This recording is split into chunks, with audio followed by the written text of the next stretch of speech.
2, and then you're good to go. Okay.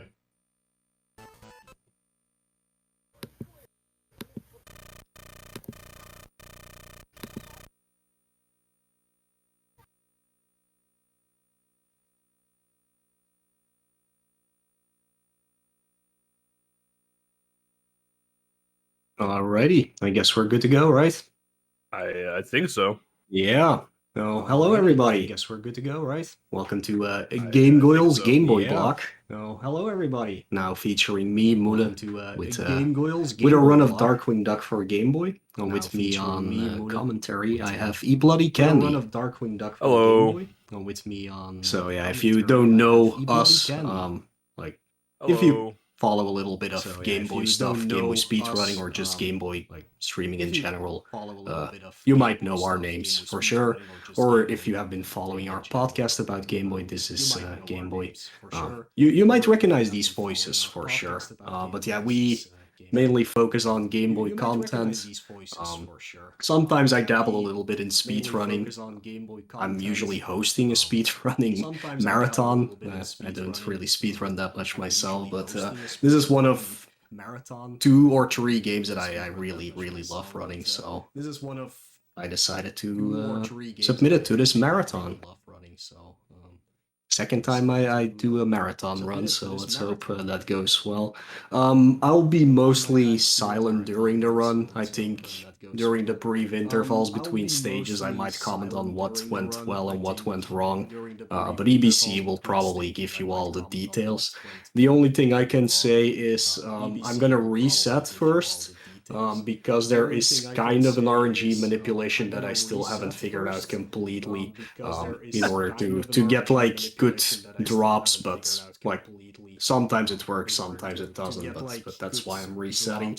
And the timer won't start until after this screen. Once I press start on this screen, the stage select will load up, and that's actually when the timer starts. So I'll try to do a countdown as well as I can, because this will go by quickly to jump over there. Make sure you have the stream muted on your end, Mo. They're saying there's an echo. I don't have the stream open, so. Wow, you believe this guy doesn't even have the stream open? Yeah, so I'm not sure why there would be an echo at all. Oh, I don't know. I'm just here. I'm telling you what the people are telling us, alright? Yeah, that's weird because I have nothing open besides my OBS.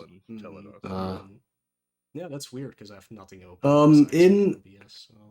In OBS, I have the game audio and mic, as you requested earlier. Or should I turn that off again? In OBS, I have the game audio and mic, as you requested earlier. Or should I turn that off again? Let me just turn that off here. Then. Okay, let me just turn that off. All right, is there still an echo? It's always something with you, Mo. It's always something with you, Mo. No one is on you. So, is it good, Ro? Or not? I only have game audio now. I don't know. I just hear your voice. I don't know. I just hear your voice. Everything seems good. We're good. Right. Okay. All right, so I'm gonna reset gas now. Everything. Yeah, and then we're gonna start. So we can shoot. Yeah, we can shoot gas now.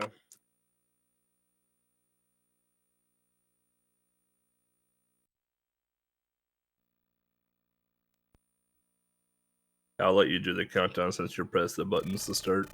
Yeah, I'll try to do it correctly. I'll let you do the countdown since you press the buttons to start. 3, 2, 1. Go. Yeah. And a real. That's right. You got it right now, Sprite. All right, Darkwing Duck for the Game Boy. So kind of a similar.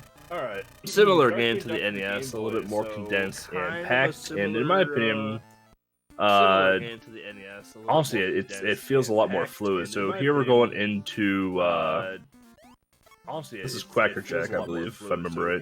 It's been a while. And from here, Mo is going to grab what I call the spark drop gas. If you've ever played this as a kid, at least on the NES, you probably recall this gas being a pretty cheap way to take out Quackerjack, because you can just hang out on like the second rung of the ropes and just drop it and just hit Quackerjack as he runs around on the bottom floor. Kind of still sort of the same concept, except this time around we want to try and do like what we call double hits, where we want to hit Quackerjack with the actual spark drop itself, and then hope for the spread of the drop spark to also hit Quackerjack, just to speed up the fight, because this is a speed run. So as Mo traverses through the stage, you're gonna see the other caped ducks quite a bit throughout. The caped ducks are pretty annoying because like they cape themselves as armor, and the only way to really hurt them is to wait for their cloak to go away from them. So as you see there, Mo getting the double hits and the big hits in from the drop spark itself and making quick work of Quackerjack. Yeah, went pretty alright besides the first jump on the stage like usual, but besides that it went pretty okay. Yeah, it wasn't bad. You didn't die, so yeah. Here we're going into Wolf Ducks. This is kind of where like a big divergent from the NES and the Game Boy takes hold here. So in the NES version, you would use the arrow gas for this because you can arrow cancel and everything else to get a bunch of extra hits in a Wolf Duck. In the Game Boy version, we are actually going to keep Drop Spark for this because in the Game Boy version, we actually cannot arrow cancel at all. So what we're going to do with Drop Spark is, or what Mo's gonna do with Drop Spark, I ain't doing anything, I don't run this game, is once Wolf Duck goes into Skinny Wolf Duck form, which is the only time you can hurt him, is that he's going to drop a bunch of sparks down and try and get basically a one cycle in on Wolf Duck. These little like bubble ducks, they have a little blinking light above their head. You have to aim for the top of their head, that blinking light, that's the only weak point on them. If you shoot them in the body, they kind of like duck down and drop around, and they're kind of obnoxious to fight sometimes. You'll notice that Mo will sometimes press up on his D-pad to pull up his cape. Similar to like the armor ducks throughout the stage, if Mo pulls out his cape, he can deflect shots going towards him.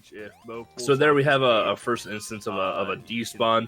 The turtle here, I think, takes like 6 hits or something like that to kill, and the only time you can hurt him is when his shell is off of him. So here we are in the Wolf Duck, Mo taking a quick attentional death there just to reset his health. And here you can see Mo starting to drop spark right away as soon as Wolf Duck went into non-muscly form and started making quick work of him immediately. Yeah, that was like intentional because I only had 1 hit, and it's really hard to jump over him, so I was like, I'll just take the death, because why not? Yeah.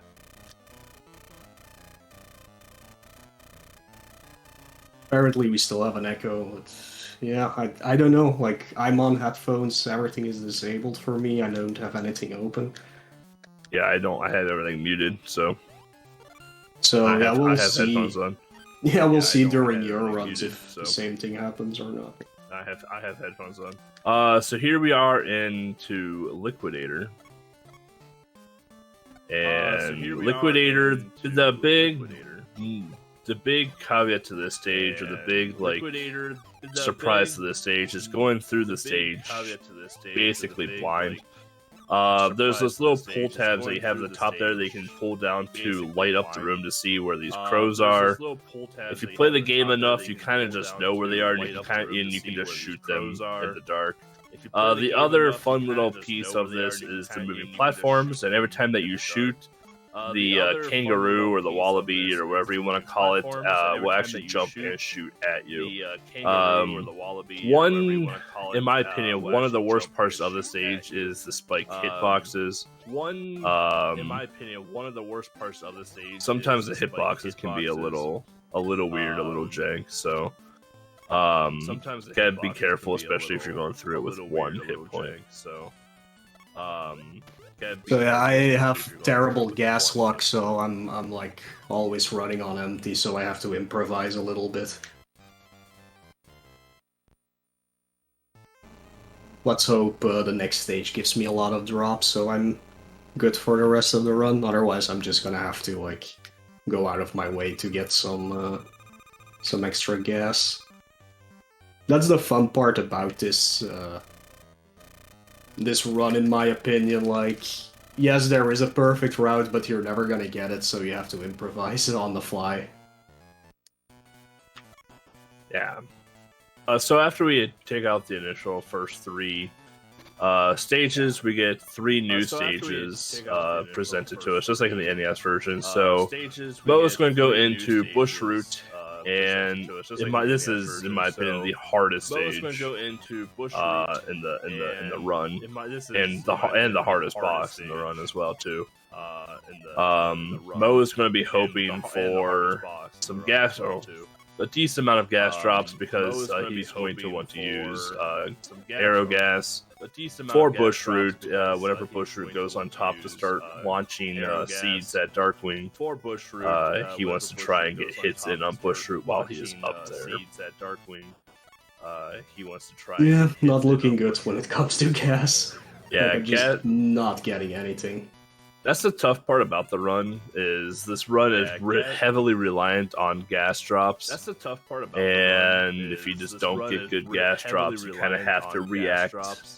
You just have to react as you play through. So if Moelleuh doesn't get any good gas drops, we may see Moelleuh have to switch over to the pea shooter and take out Bush Route that way. Not the end of the world, but definitely a little bit slower. At least you're going into the fight with full health. Not the end of the world, but definitely a little bit slower.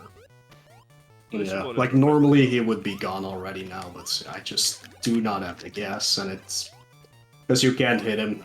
It's like an annoying fight to get through. Like, he's still not gone even. It's crazy. This is the hardest stage, hardest fight in the game, in my opinion. Not if you have the gas. This is the hardest stage. Yeah. Yeah. If you have the gas, it's like one cycle and it's over. Otherwise, you have to wait for a very, very long time. If everything lines up great, it's not a bad stage. If everything what's the amount of RNG in the game? Pretty much from stage 1. Amount of RNG in the game. It's pretty much RNG from stage 1, because you're honestly hoping for gas drops throughout the entire game.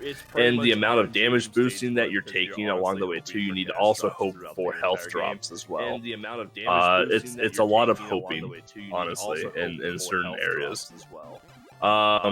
It's a lot of hoping, honestly, in certain areas. Which one is this one? Is this Moelleuh, or however you pronounce it? Which was Moelleuh, yeah.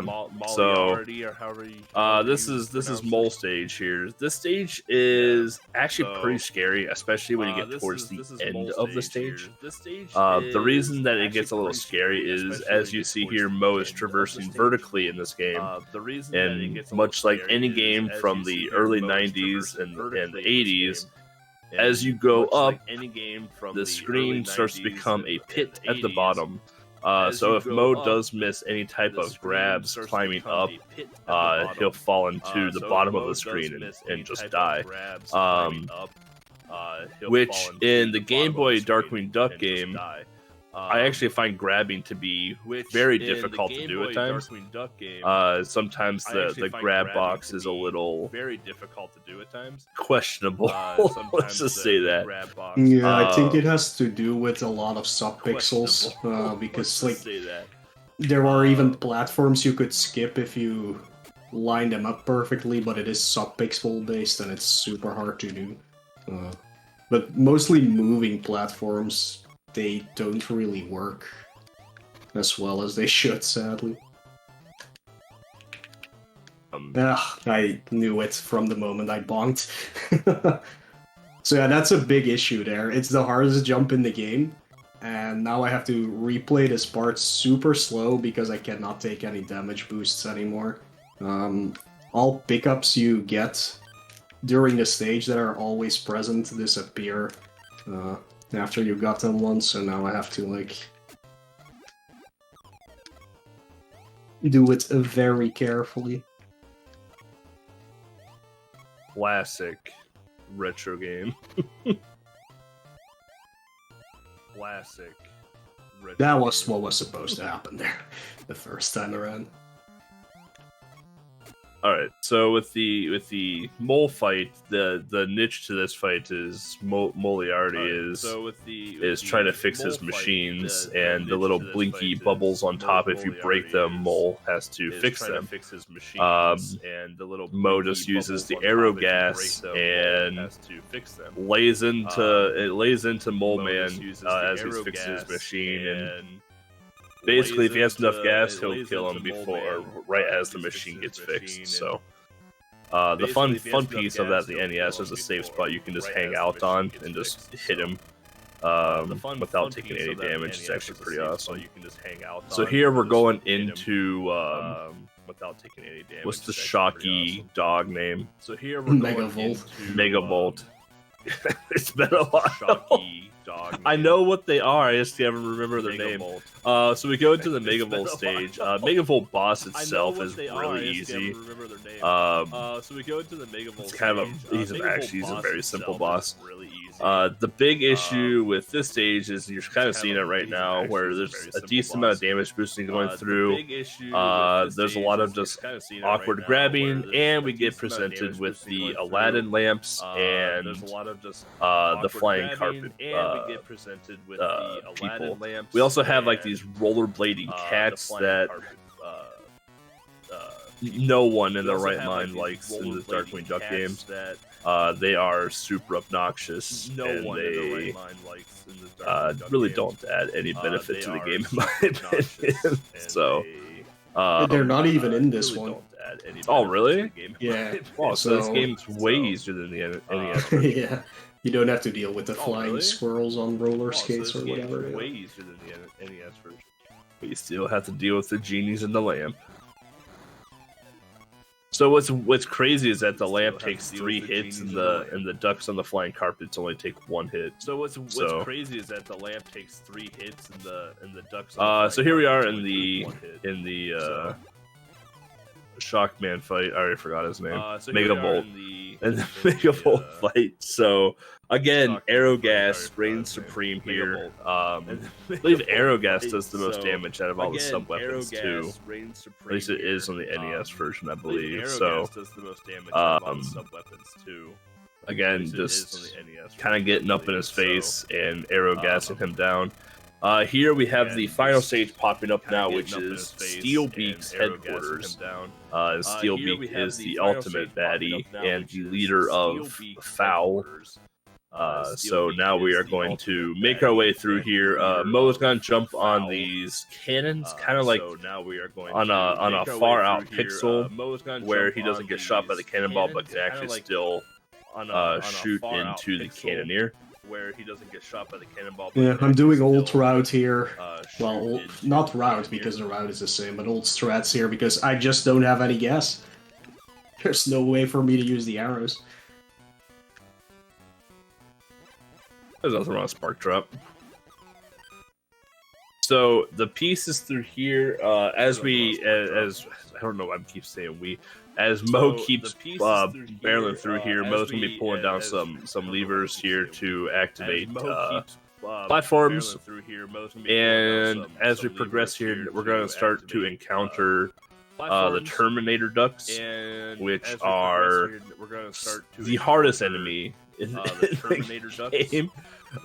Simply because they have like 3 phases to them for just a generic NPC.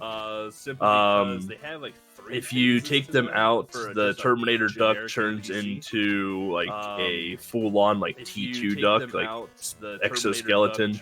And if you keep shooting it, it turns into a jumping duck that jumps all over the place around you, and will probably eventually kill you. It turns into a jumping duck that jumps all over the place around you, and will playing it a bit safe because we're almost at the end, and this is the worst death you can get if you fall down here. Yep. Well, at least we have gas now. We have gas, boys. All right. That was a good stage. We have gas. All right, so Steelbeak. So right away out of Steelbeak, we're gonna get these like flying helicopter chickens that spawn from the top. If you've played the NES version, you get 2. Game Boy version, you get 1. You get a nice little health refill, and then once Steelbeak goes down, you arrow gas him down. He does pick up like a safe door and throw it at you, but once Steelbeak goes down, you arrow gas is OP. So he does pick up like a safe yeah. We haven't really figured out a way for him to never pick it up because he could never pick it up. It has to do with your positioning, but it's very awkward how. Like this time he picked up a door. Usually he doesn't anymore for me, but. It's a really simple fight if you know what to do there, and you have an extra refill, which respawns if you might die, even. So you can damage boost through him. But yeah, that was Darkwing Duck with Echo. I'm very sorry about that. But I don't know what's going on there. I literally have no other sound but Mo's voice in my head right now. Same for me. And frame drops might have to do with the fact that I'm in Belgium and the server is in America, but I don't know. But yeah, if anybody's interested in playing this game, it's really easy to pick up, but it will take you quite a lot of time to like get a sub 15. I don't know, what was my time, by the way? Looks like 1604. 1604. Yeah. Well, with the deaths that I took, yeah, that makes a lot of sense. So yeah, that's why I always put my estimate at 20. But for me, it's a 14-minute 30 run normally. Literally everything went wrong when it comes to Gaza with some of the jumps, so it's still a pretty good time, to be honest. But yeah, if you're interested in running this, you can definitely like hit me up or hit up Zymont, who's the world record holder for this game. It's really fun, really easy to get into, but hard to like perfect. Hard to master, yeah. Plus, with the RNG, it's always like a gamble if you're gonna have a good run or not. Yeah. Anyways, but yeah, thank you all for watching. Hope you enjoyed this run. My buddy EBC here is coming up next with Little Mermaid, I guess. And I'll be in the commentary seat that time around, hopefully without an echo. But yeah, enjoy. I don't know what's going on with that. But yeah, enjoy the rest of Game Boy block for sure, and the rest of the marathon. I don't know what's going on with that. Thanks for watching. Cheers.